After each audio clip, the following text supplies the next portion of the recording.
دل میں میل کچیل رکھ کے نفل پڑھنا، عبادتیں کرنا، ریاضتیں کرنا، صدقات دینا زیادہ نفع بخش نہیں ہوتا۔ دل صاف ہونا تو تھوڑی عبادت بھی کام آ جاتی ہے۔ یہ حدیث بتاتی ہے کہ دل صاف ہو تو تھوڑے صدقے بھی زیادہ نفع کر جاتے ہیں۔ کچھ چیزوں سے دل سخت ہوتا ہے۔ جو لوگ دنیا داری کی اور فضول باتیں زیادہ کرتے ہیں ان کا دل سخت ہو جاتا ہے۔ جو ہنستے زیادہ ہیں ان کا بڑا سخت ہو جاتا ہے۔ اور صوفیاء کہتے ہیں جو کسی پہ ہنستے ہیں نا ان کا تو مردہ ہی ہو جاتا ہے، تو معاملہ ہی ختم ہو گیا۔ اور جو لوگ رزق حرام کی طرف بڑھتے ہیں ان کا دل بھی مردہ ہو جاتا ہے۔ اور اقبال کہتے ہیں جو مشینی زندگی گزارنے لگتے ہیں نا روحانی زندگی سے نکل جاتے ہیں۔ ہم آج کل مشینی زندگی پہ آ گئے۔ ہمارے پاس انٹرنیٹ ہے، موبائل ہے، آواز کے فاصلے اتنے کم ہوئے ہیں کہ دلوں کے فاصلے بڑھ گئے۔ اقبال کہنے لگے دل کے لیے موت ہے، دل کے لیے موت ہے، دل کے لیے موت ہے یہ مشینوں کی حکومت۔ احساس مروت کو کچل دیتے ہیں یہ آلات، آلات پہ زندہ ہیں ہم۔ دل کے لیے موت، اور کسی کے گھر جانا، دروازے پہ دستک دینا، اور کبھی خط لکھنا تو سوچ سوچ کے، کبھی کاٹنا تو پھر لکھنا۔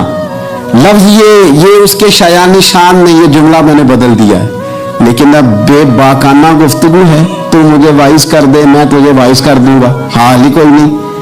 تو کیا کوئی سوچے گا، کیا کوئی لکھے گا، کیا کوئی اس میں خوبصورتی کے رنگ بھرے گا؟ سخت ہو جاتے ہیں دل جب آپ مشینوں کی زندگی میں زندہ رہتے ہیں۔ دل نرم کیسے ہوتے ہیں؟ میرے نبی پاک نے فرمایا یتیم کے سر پہ ہاتھ پھیر رب تیرا دل نرم کرے گا۔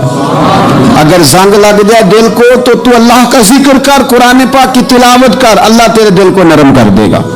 اور پھر فرمایا کہ اگر دل سخت ہو جائے تو موت کو یاد کر، تیرا دل نرم ہو جائے گا۔ اچھوں کی صحبت اختیار کریں تو دل نرم ہو جاتا ہے۔ قبروں کی زیارت کریں، جائیں کبھی اپنے شہر کے قبرستان میں، غور کریں کہ وہ چودھری صاحب لیٹے ہیں، یہ علامہ صاحب لیٹے ہیں، وہ فلاں بہت بڑے افسر لیٹے ہیں، وہ دیکھو وہ میرا عزیز لیٹا ہے۔ وہ ہارون رشید نے کہا حضرت داؤد تائی سے نصیحت کر دی تو فرمانے لگے باپ کدھر ہے تیرا؟ کہا حضور قبرستان میں، اماں قبرستان میں، دادا نانا بڑے بھائی سب قبرستان۔ فرمایا میں کیا نصیحت کروں؟ او پہ دس دیا نہیں قبران جنہ تے پھول پے، تو ادھروں کوئی بھی نہیں آمدا، تو ادھروں لکھاں گئے، تو سہ جوڑ سنگت دے ڈٹھے، سہ جوڑ 100 سال کی دوستیاں، سہ سال سنگت دے ڈٹھے، او تکو آخر وتھاں پئیاں، جنہ بعد اسی پل نہیں سنجیندے، ایک پل نہیں سنجیندے، پھر وہ شکلاں بھی یاد نہ رہی۔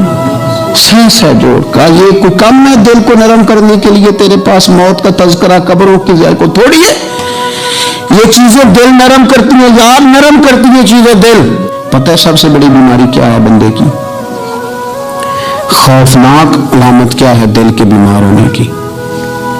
کہ کوئی بندہ بیماری میں ہے اور ادھر ایک بندہ اس کو دیکھ کے خوش ہو رہا ہے،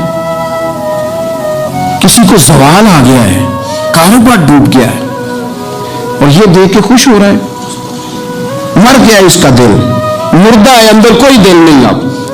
یعنی ایک بندہ رسوا ہو گیا اور یہ خوش ہو رہا ہے، دیکھا میں نے نہیں کہا تھا۔ جب کوئی کسی کی رسوائی، کمزوری اور کسی کے زوال پر راضی ہونے لگے تو پھر سمجھ لے کہ اس کا حال اتنا برا ہو گیا ہے کہ اب یہ اخلاقی طور پر مردہ زندگی گزار۔ ہمارا اب یہ حال ہے کہ ہم لوگوں کے دکھوں پر ہنسنے لگے۔ ہم کسی کے ہاں کوئی شخص تکلیف میں آتا ہے تو ہم اس کو کہکوں میں اڑاتے ہیں۔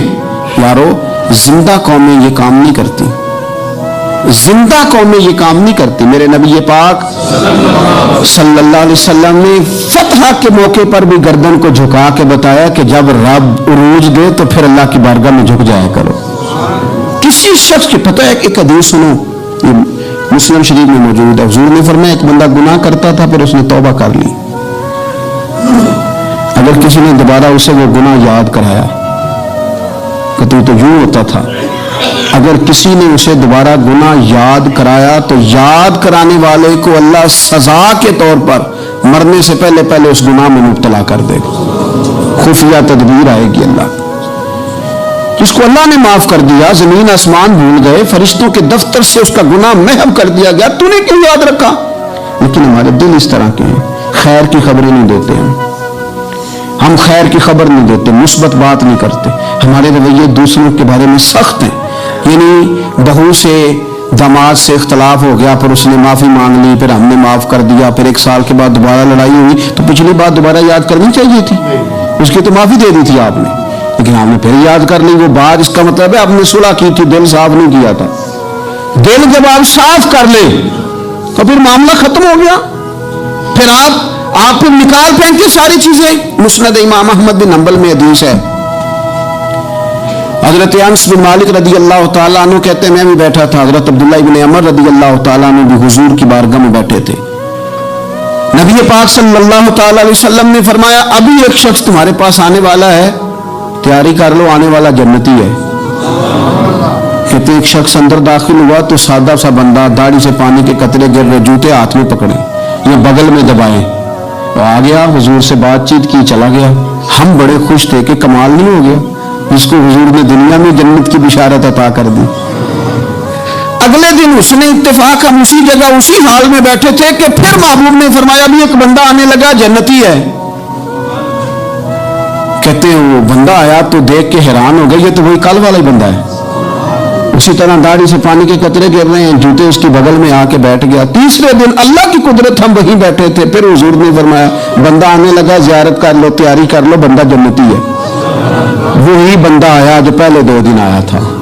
حضرت عبداللہ ابن عمر کہتے ہیں کہ وہ حضور سے کوئی بات چیت کر کے جانے لگا تو میں اس کے پیچھے ہو گیا. میں نے اس کو جا کے سلام کے بعد کہا کہ یار میں تیرا مہمان بننا چاہتا ہوں، 3 راتوں کے لیے رکھ لو گے؟ اب محلہ بھی ایک، شہر بھی ایک. اس نے کہا جی ٹھیک ہے آ جائیں، جو میرے پاس روکھا سوکھا ہوگا پیش کر دوں گا. فرماتے ہیں 3 راتیں 3 دن میں اس کے پاس رہا. میں جاننا چاہتا تھا کہ کون سی ایسی عبادت کرتا ہے اس کی وجہ سے 3 دن حضور نے جنت کی بشارت اس کے لیے دی، اعلان فرمایا.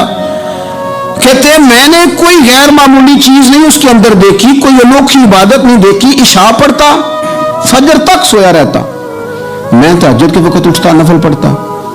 3 راتیں یہ ہوتا رہا. ہاں جب وہ کروٹیں بدلتا تو اللہ اکبر کہتا، باقی وہ سویا، فجر میں اٹھا. صدقہ بھی کوئی خاص نہیں اس نے دیا، خیرات بھی میں اس سے زیادہ کرتا رہا، مجھے کوئی خاص چیز نظر نہیں آئی. تیسرے دن میں جانے لگا تو میں نے اسے کہا یار سن، مجھے کوئی ضرورت نہیں تھی تیرے گھر میں قیام کرنے کی، میرا گھر قریب ہی ہے. وہ تو کمال یہ ہے کہ نبی کریم علیہ السلام نے اپنی زبان میں فیض ترجمان سے، یعنی وہ زبان جس کو سب کن کی کنجی کہیں، اس کی نافذ حکومت پہ لاکھوں سلام. حضور نے 3 دن تجھے مسلسل جنتی کہا ہے. میں تو دیکھنے آیا تھا کہ تیرے اندر کوئی عمل ہو تو میں بھی وہ شروع کروں. تو وہ کہنے لگا یہی ہے جو آپ نے دیکھ لیا ہے، فرض نماز ہی پڑھتا ہوں، روٹین کے کام ہی کرتا ہوں، کوئی خاص چیز تو میرے پاس کوئی نہیں. حضرت عبداللہ ابن عمر فرماتے ہیں میں نے تو سمجھا کہ میں تو اس سے زیادہ خیر کے کام کرتا ہوں. اب میں سوچتا ہوا وہاں سے نکلنے لگا کہ پھر کیا خاص بات ہے جو نبی پاک نے 3 دفعہ اسے جنتی کہا ہے. جب میں نکلنے لگا نا، دروازے پہ مڑنے لگا تو اس نے آواز دی، کہا یار سنو ایک بات یاد آئی ہے. میں نے کہا وہ کون سی؟ کہنے لگا یار جب سے بالغ ہوا ہوں نا، جب سے اللہ نے توفیق اسلام دی ہے، میں نے جب بھی اپنا دل دیکھا ہے نا، جب بھی میرے دل میں کسی کے لیے حسد کوئی نہیں، کوئی عداوت نہیں، کوئی بغض نہیں، کوئی کینہ نہیں، کوئی کیا کر رہا ہے، میرے دل میں سب کے لیے خیر ہی ہے. دل میرا صاف ہے، اس کے علاوہ نہیں مجھے پتا کیا عمل ہے. حضرت عبداللہ بن عمر کہتے ہیں پھر مجھے سمجھ آ گئی ہے کہ جو تیرے دل کی صفائی ہے نا، یہ بنیاد بن گئی ہے جس کی بنیاد پر نبی پاک نے تجھے 3 دفعہ جنت کی بشارت عطا فرمائی ہے. تو امام غزالی رحمۃ اللہ علیہ فرمانے لگے کہ اگر آئینے پہ گرد پڑ جائے تو اس میں عکس صحیح نظر نہیں آتے، آئینے صاف کر لیے جائیں تو پھر اس پہ عکس نظر آتے ہیں. ہمارے آئینے نا تھوڑے سے گرد والے ہو گئے ہیں، دل تھوڑے سے نا میلے کچیلے ہو گئے، تو کوئی بھی عکس اس پہ سختی، طبیعتوں کی، مزاجوں کی سختی، دوسروں کے بارے میں ڈاٹے جذبات، ہمارے رویے ڈاٹے، ہماری طبیعتیں سخت. حضرت عبداللہ ابن مسعود رضی اللہ تعالیٰ عنہ نے ایک شخص کو جنازے کے موقع پہ ہنستا ہوا دیکھ لیا، فرمایا آج کے بعد تیرے ساتھ کلام نہیں کروں گا. جس کا جنازہ دیکھ کے بھی دل نرم نہیں ہوا اور قبرستان دیکھ کے بھی دل نرم نہیں ہوا، وہ تو سخت دل بندہ. سخت دل بندے سے دوستی کبھی نہیں رکھوں گا، میں تو درد دل والوں سے پیار کروں گا. تیرے ساتھ میں کلام نہیں کرتا. تو کس طرح کا شخص ہے بھائی جسے یہاں کے بھی ہنسی آ رہی ہے، مذاق سوچ رہا. تو دل کی نرمی میرے نبی پاک صلی اللہ علیہ وسلم نے دل پر، ہم نے نا کپڑوں پر بڑی محنت کی، ہم نے چہروں پر بڑی محنت کی، ہم نے اپنے ظاہر کو سنوارنے پر بڑی، ہم نے اپنے حق میں بڑے بڑے لفظ یاد کیے، بڑی کہانیاں یاد کی، پر دل کے لیے محنت اس پر محنت ہی نہیں کی. اعلیٰ حضرت فاضل بریلوی کتنے بڑے عالم ہیں، 1000 کتاب کے مصنف، اور ان کے فتاوا موجود ہیں کہ اس بندے کا تلفظ ٹھیک نہ ہو، یعنی جو ضروری قواعد ہیں وہ قرآن پاک کے جس کو نہ آتے ہوں اس کے پیچھے نماز نہیں. وہ ہا اور ہا میں فرق نہیں کر سکتا، حمزہ اور عین میں فرق نہیں کر سکتا، وہ الفاظ کا معنی بگاڑ دے گا. لیکن اعلیٰ حضرت چونکہ صوفی ہیں، درویش ہیں، علم کے ساتھ تو ایک اور رنگ بھی بیان کرتے ہیں. وہ کہتے ہیں یہ نہ ہو کہ صرف تو حروف کے ہیر پھیر میں لگا رہے، سغرے کبرے ٹھیک کرتا رہے، دارابا یادرب کے چکر میں پڑا رہے اور دل پر تو توجہ ہی نہ دے. فاضل بریلوی رحمۃ اللہ علیہ فرمانے لگے کہ 2 علماء نے قرآن ایک درویش کے پیچھے نماز پڑھی تو مستحب جو قواعد تھے نا جن کے بغیر نماز وہ ٹھیک نہیں تھے ذرا ان کے. تو وہ کہنے لگے دیکھا جی اتنے بڑے پیر صاحب ہیں اور ان کی تو قرات ہی ٹھیک نہیں، تلفظ ہی ٹھیک نہیں. حالانکہ لفظ تاثیر سے بنتے ہیں، تلفظ سے نہیں. لفظ تاثیر سے بنتے ہیں، تلفظ سے نہیں. اہل دل آج بھی ہیں اہل زبان سے آگے. انہوں نے کہا جی بابا جی کا تو تلفظ ہی ٹھیک نہیں. اعلیٰ حضرت نے لکھا ہے ملفوظات شریف میں، فرماتے ہیں پھر وہ نہ نہانے کے لیے چلے گئے نماز پڑھ کے فارغ ہو کے، تو وہ پانی میں اتر گئے تو شیر ان کے کپڑے اٹھا کے لے گیا. اب کتنی کو دیر پانی میں رہتے، نکلے بھی تو کیسے نکلے، شرم آتی ہے. مختصر لباس پہن کے وہ غسل کرنے کے لیے گئے تھے، اب پانی میں سردی، کتنی کو دیر بندہ پانی میں رہے. لوگوں نے آ کے کہا حضور آپ کے مہمان تو الجھ گئے، بڑے بری طرح پھنس گئے، مہربانی فرمائے ان کو تو بچائیں، وہ تو سخت الجھن میں. کیا ہوا؟ کہنے لگے وہ شیر کپڑے لے گیا اور وہ پانی میں ہے، اب کچھ تو ہونا چاہیے. تو وہ بزرگ گئے، جا کے نہ دور کھڑے ہو کے شیر کو آواز دی. شیر کو، حضور کے صحابی تھے نا حضرت سفینہ، قافلے سے رستہ بھول گئے، ایک سائڈ پہ ہو گئے تو سامنے شیر آ گیا. میں نے کہا ہے لیکن جب آ جائے تو، جب شیر سامنے آ جائے، جب سامنے آ جائے پھر پتہ چلتا ہے کہ یہ تو واقعی آ گیا ہے، پھر انداز اور ہوتا ہے. حضرت سفینہ کے سامنے شیر ہی آ گیا. مشکات میں شیر آیا، اب کوئی بھاگتا ہے، کوئی چڑھتا ہے درخت پہ، کوئی لکڑی اٹھاتا ہے، کوئی اسلحہ پکڑتا ہے. حضرت سفینہ فوراً بولے، کہنے لگے او شیر ذرا خیال کرنا میں رسول اللہ کا غلام ہوں. پھر آکھیا شیر سفینہ تائی جا را یارا جاندے، او جڑے غلام رسول اللہ دے اسی غلام ہونا دے. شیر دم ہلاتا رستہ چھوڑ گیا. اور بابا جی بھی گئے، فاضل بریلوی کہتے ہیں شیر کو آواز دی، شیر دوڑا آیا. آگے کہنے لگے ہمارے مہمانوں کے کپڑے لے گیا، تو شرم نہیں آتی؟ تو شیر کپڑے اٹھا کے واپس لایا. ان علماء کو، حضرات علماء کو کپڑے پیش کیے. جب ان کو پیش کیے تو پیش کرتے ہوئے بزرگ پھر فرمانے لگے، کہنے لگے مولانا تم نے لفظ سیدھے کیے ہیں، میں نے دل سیدھا کیا ہوا ہے. تم نے محنت کر کے نے لفظ ٹھیک کیے ہیں لیکن میں نے دل ٹھیک کیا ہے. دل پاک ہوئے تے پاک ہی ملتا ہے، تے بنا پاکو پاک نہیں ملتا. سارے جسم دے توول نالوں ایک ٹکڑا تولا ہے دل دا. حضرت سلطان باؤ رحمت اللہ علیہ فرمانے لگے دل کالے نالوں منہ کالا چنگا. دل کالے نالوں منہ کالا چنگا، جے کوئی رمل پچھانے. اگر کسی کو بات کی سمجھ آئے تو دل نہیں سیاہ ہونا چاہیے، منہ ہو بھی جائے تو کام چل جاتا ہے. تو اپنی دل کی صفائی پر دیکھیں میرے نبی پاک علیہ وسلم نے ارشاد فرمایا کہ رب نہ تمہارے مال دیکھتا ہے نہ چہرے دیکھتا ہے، رب تو تمہارا دل دیکھتا ہے. اور امام غزالی حدیث لائے ہیں، حضرت عمر فاروق رضی اللہ تعالیٰ عنہ فرماتے کسی نے حضور صلی اللہ علیہ وسلم سے پوچھا کہ رب آسمانوں میں کہ زمینوں میں؟ جلوے تیری ذات کے کو بکو ہیں، جدھر دیکھتا ہوں ادھر تو ہی تو ہے۔ اللہ زمینوں میں کہ آسمانوں میں؟ تو حضور فرمانے لگے رب تو بندہ مومن کے دل میں رہتا ہے، اللہ تو مومن کے دل میں ہے۔ مومن کے دل کتنا بڑا ہے وہ دل جس میں رب ہے، رب کی یاد ہے، رب کی محبت ہے۔ اس لیے حضرت عمر فرمایا کرتے تھے میں نے دل کی آنکھوں سے اپنے مالک کی زیارت کی ہے۔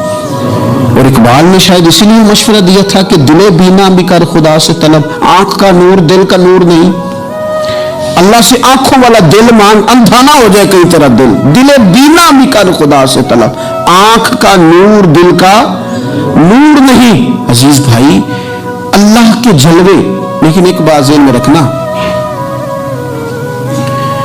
کسی گلاس میں تھوڑی سی غلاظت ہو نا، دودھ تو دور رہا، شہد تو دور رہا، اس میں کوئی پانی بھی نہیں پیتا، تھوڑی سی غلاظت ہو، اور آپ کی آنکھوں کے سامنے وہ غلاظت دھل بھی گئی، صاف بھی ہو گئی، شرعی تقاضے پورے ہو گئے، پھر بھی کچھ لوگ کہتے میری طبیعت نہیں مانتی، میرا دل نہیں مانتا۔ صحیح کہہ رہا ہوں میں؟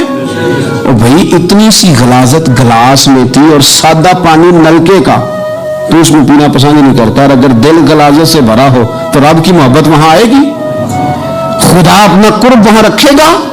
کسی سے جلنا، کسی سے حسد کرنا، کسی کے بارے میں عداوت رکھنا، کچی بولیاں بولنا، اور اب تو اتنا عجیب حال ہو گیا، جماعتیں جماعتوں کے بارے میں برا خیال کرتی ہیں، خانقاہ اور آستانوں کا یہ حال ہے کہ سبق پڑھایا جاتا ہے دوسرے کے خلاف، بس ہم ٹھیک ہیں، یہ تصوف ہے کہ میرا تو ٹھیک ہے، طریقت تو یہ تھی کہ میں ٹھیک نہیں باقی سارا زمانہ ٹھیک ہے، تو کس چکر میں پڑا ہوا ہے؟ اعلیٰ حضرت فاضل بریلوی رحمۃ اللہ تعالیٰ علیہ کے ایک درویش تھے، تو فاضل بریلوی رحمۃ اللہ سے کہنے لگے میں نے مرید ہونا ہے، فرمانے لگے پتر جلدی نہ ہو، جا سارا زمانہ دیکھ، اگر کوئی میری طرح کا مل گیا، مجھ سے بہتر مل گیا تو پھر میرے ساتھ وعدہ کر وہیں رہ جانا، ہاں اگر تیرے خیال میں نہ ملا تو پھر آنا، جا گھوم زمانہ دیکھ۔ یہ کیا بات ہوئی کہ آپ نفی کرنے لگے سارے زمانے کی اور کہیں صرف میں ٹھیک ہوں، فقط میں ٹھیک ہوں، یہ طریقت ہے؟ اور تصوف والے تو لوگ یہ کہا کرتے تھے میں تے بندہ ٹھگ جو لوکو، میں تے بندہ چور، اور جس دا خلقت کلمہ پڑھ دی او محمد ہور۔ وہ لوگ تو نفی کرتے تھے، وہ لوگ تو نفی کرتے تھے اپنی، کہتے تھے میں کوئی شے نہیں، میں تے بندہ ٹھگ جو لوکو، اور میں تے بندہ چور۔ میاں محمد بخش صاحب رحمۃ اللہ علیہ ایک عالم نگار نے لکھا تھا کہ وہ کچھ لوگ نا سکھ ہندو یہاں رہتے تھے تو ان کا نام محمد تھا چونکہ، تو بات کو شبہ پڑ گیا کہ شاید جن کا لوگ کلمہ پڑھتے ہیں نا مسلمان معاذ اللہ یہ وہ والے ہیں، تو میاں صاحب اپنے بارے میں کیا کہے، میں تے بندہ ٹھگ جو لوگوں، میں تے بندہ چور، جس دا خلقت کلمہ پڑھ دی او محمد ہور، او میں تو ایک ٹھگ ہوں۔ حضرت میاں شیر محمد صاحب شرک پوری رحمۃ اللہ علیہ سرتاج ہیں اولیاء کے، سید اسماعیل شاہ صاحب بخاری حضرت کرما والا شریف والے، وہ کہتے ہیں میں بیعت ہونے کے لیے جب شرک پور شریف آ رہا تھا تو رستے میں مجھے ایک بزرگ مل گئے، تو مجھے کہنے لگے کدھر جا رہے ہو، کون ہو؟ میں نے کہا میں سید ہوں اور میاں صاحب سے بیعت ہونے جا رہا ہوں، تو مجھے کہنے لگے وہ تو دنیا دار ہے، جیبوں میں ہاتھ ڈالتا لوگوں کی، تو سید ہو کے رائن کے پیچھے کیا لینے جا رہا ہے؟ جڑا بولے نو سید آکھے دو زخمن میں سزائیں، جڑا بولے نو رائیں آکھے او جنت پینگا پائیں، چونکہ رانجا رانجا کر دی نی میں ہوں آپ ہی رانجا ہوئی، رانجا یاکھن ساری میں ہیر نہ آکھے کوئی، وہ تو کدھر جا رہا ہے؟ کہتے میں نے کہا بابا زیادہ باتیں نہ کر ناراض ہو جاؤں گا، کہتے بابے نے کئی دفعہ رستے میں مجھے منع کیا نہ جانا نہ جانا، فلانی جگہ چلا جا فلانی جگہ، لیکن میں چلا گیا، میری طلب صادق تھی، جب میں باہر جا کے بیٹھا تو اندر سے بلاوا آیا کہ میاں صاحب نے بولا، اندر گیا تو یہ تو وہی بابا جی ہیں جو مجھے روک رہے تھے، تو میاں جی خود ہیں حضرت میاں صاحب، کہنے لگے بے لیا تینوں بڑا موڑیا پر تو موڑیا ہی نہیں، وہ تو روکتے تھے، اپنی نفی کرتے تھے، دل صاف دوسرے کے بارے میں، نظریہ صاف، کسی کے بارے میں خیر کا جملہ، کسی کی وکالت کرنا، کسی کا عیب چھپانا، کسی کے بارے میں اچھے لفظ بولنا، یہ مومن کی شان ہے۔ مومن کا دل ایسے سونا، میرے نبی پاک صلی اللہ تعالی وسلم نے فرمایا یہ میرا زید بن حارثہ ہے، اس کا دل اللہ نے نور ایمان سے بھر دیا ہے، ایمان سے دل بھر دیا رب تعالیٰ نے۔ ایک دن صبح صبح حضور نے پوچھا، اور داتا صاحب نے اس کو لکھا ہے، نبی پاک نے پوچھا آج تم نے صبح کس طرح کی؟ عرض کی یا رسول اللہ اس حال میں کہ میں پکا مومن ہوں، حضور نے فرمایا تو پکا مومن ہے؟ کس طرح؟ کہنے لگے یا رسول اللہ میں اس طرح کا مومن ہوں کہ سونا اور مٹی میرے لیے برابر ہے، پیسے آ جائیں تب بھی کوئی ٹینشن نہیں، نہ آئے۔ حضرت زید بن حارثہ رضی اللہ تعالیٰ عنہ عرض کرنے لگے وہ سونا اور مٹی برابر ہے، کوئی پرواہ نہیں۔ تو حضور نے فرمایا تیرے ایمان کی دلیل؟ عرض کرنے لگے یا رسول اللہ میرے ایمان کی شان اور دلیل یہ ہے کہ میں یہاں زمین پہ بیٹھ کے نظر اٹھاؤں تو میری نظر اللہ کے عرش تک جاتی ہے، میں بتا سکتا ہوں کہ جنتی جنت میں جا رہے ہیں اور راضی ہیں، جہنمی جہنم میں جا رہے ہیں اور چیخ رہے ہیں، میں بتا سکتا ہوں۔ حضور نے فرمایا پھر اس کی حفاظت کر، پھر اس جذبے کی حفاظت کر۔ جب دل صاف ہو، نور و ایمان سے بھرا ہوا ہو، علم لدنی کب آتا ہے؟ علم لدنی نیک آدمی کو ملتا ہے کہ بندہ متقی پرہیزگار ہو نا، ناجائز نہ کھائے، ناجائز نہ دیکھے، ناجائز نہ بولے، تو پھر اللہ تعالیٰ اسے علم کا نور دیتا ہے۔ جو لوگ کہانیوں میں الجھ جاتے ہیں نا، زیادہ باتیں کرتے ہیں، زیادہ گھومتے ہیں، زیادہ سازشی عناصر کا شکار ہوتے ہیں، ان کے تو آغازیں کمزور ہو جاتے ہیں، یاد نہیں رہتا، باتیں اتنی کرتے ہیں پتہ نہیں سویرے کیا کہا تھا، دوپہر کو کیا کہہ رہے ہیں۔ جب انسان کا دائرہ کار تقوی والا ہو پھر اس پر علم کی روشنی کھلتی ہے، پھر دروازے کرم کے کھلتے ہیں، اپنے دائرے محدود کر لیے جائیں۔ سوچیں میں بڑے بڑے لوگ آپ کو زندگی میں ملیں گے، مشورے دیں گے، جناب آپ کو پتہ ہی نہیں آپ کتنے بڑے ہیں، آپ فلانی جگہ کھڑے تھے، فلانے کے ساتھ ہنس رہے تھے، یہ آپ کو خراب کرنا چاہتے ہیں، کسی تکبر میں مبتلا کرنا چاہتے ہیں۔ آپ زمین پہ رہیں تاکہ زمین والوں سے رشتہ مضبوط رہے، دل کی صفائی، دل صاف ہو، کوئی حسد نہیں، کوئی کینہ نہیں، دل پر توجہ دیں۔ سب سے ضروری کام ہے کہ ہم سویرے اٹھ کے اپنے دل سے پوچھیں کہ تیرا لوگوں کے بارے میں خیال کیا ہے، شام کو پوچھیں کہ تیرا لوگوں کے بارے میں رویہ کیا ہے۔ آپ اپنے دل لوگوں کے لیے صاف کر دیں، اس میں خیر پیدا کر لیں، تو پھر آپ محسوس کریں گے طبیعت ہلکی پھلکی بھی ہے، حشاش بشاش بھی ہے، ٹھنڈی بھی ہے، اور پھر اس میں اللہ رسول کی محبت کے جلوے بھی ہیں، پھر یہ خیر کی طرف ہمیں بلا رہی ہے۔ اللہ تبارک و تعالیٰ توفیق عمل عطا فرمائے۔